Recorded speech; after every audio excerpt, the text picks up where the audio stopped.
Hello Ananya. Hi sir.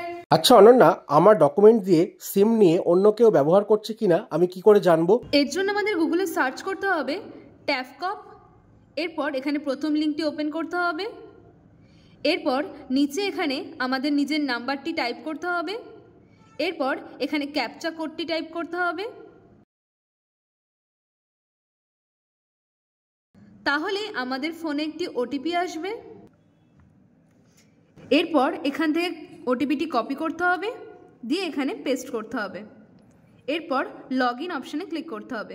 তাহলেই আমাদের নাম এবং ডকুমেন্ট দিয়ে কতগুলি সিম অ্যাক্টিভেট আছে সেটা আমাদের শো করবে। এর মধ্যে যদি কোনো নাম্বার আমাদের না হয়ে থাকে তাহলে সেটি সিলেক্ট করতে হবে এবং নট মাই নাম্বার অপশানে ক্লিক করতে হবে। এরপর রিপোর্ট করতে হবে। তাহলেই আমাদের সিলেক্ট করা সিমগুলি বন্ধ হয়ে যাবে। বাহ, খুব সুন্দর দেখিয়েছো। Thank you sir.